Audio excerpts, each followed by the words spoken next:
ఈరోజు కాంగ్రెస్ పార్టీ పిలుపు మేరకు మొత్తం భారతదేశంలో ప్రతి ఒక్క కలెక్టర్ ఆఫీస్లో కాంగ్రెస్ కార్యకర్తలు అందరూ కూడా పోయి కలెక్టర్ గారికి ఒక రిప్రజెంటేషన్ ఇచ్చే విధంగా పార్టీ ప్లాన్ చేసింది.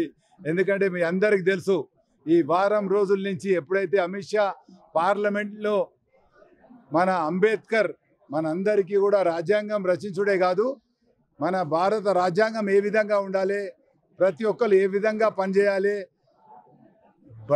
బీద బలహీన వర్గాలు ఏ విధంగా అందరితో సమానంగా బతకాలి అనే ఆలోచనతోనే ఆ రోజు రాజ్యాంగం రచించిండు.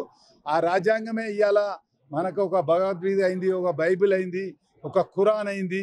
ఎందుకంటే మనతో పాటు జీవించి మనం చూసిన దేవుడు ఇవాళ మన బాబాసాహెబ్ అంబేద్కర్.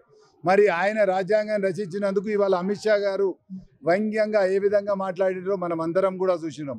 ఎందుకంటే ఆయన అన్నది ఏంది, అమిత్ షా గారు ఎప్పుడు అంబేద్కర్ అంబేద్కర్ ఎందుకు అంటుర్రు, రాముడో సీతనో అని అన్నాడు. అది తప్పు కదా.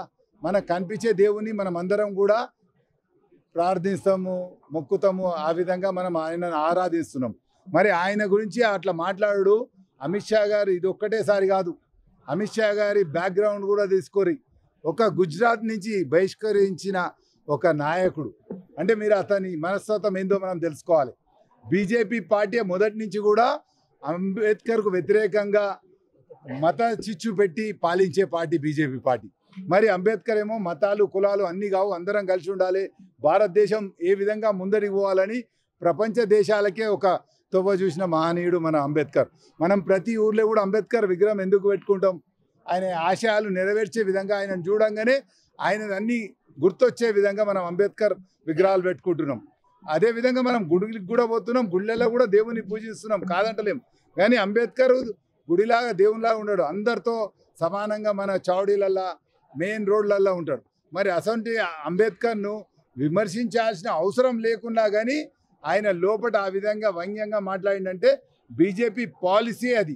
మరి అసంటి అమిత్ షాను ఇన్ని రోజుల నుంచి మేము నిరసనలు తెలుపుతున్నా కానీ ప్రభుత్వం ఏ చర్య తీసుకుంటలేదు. కాబట్టి మేము కలెక్టర్ గారికి ఇచ్చి వీరి ద్వారా గవర్నర్తో పాటు అక్కడున్న ప్రెసిడెంట్ గారికి ముర్ము గారికి కూడా పంపించాలని ఇవాళ అప్లికేషన్ రాసినాం.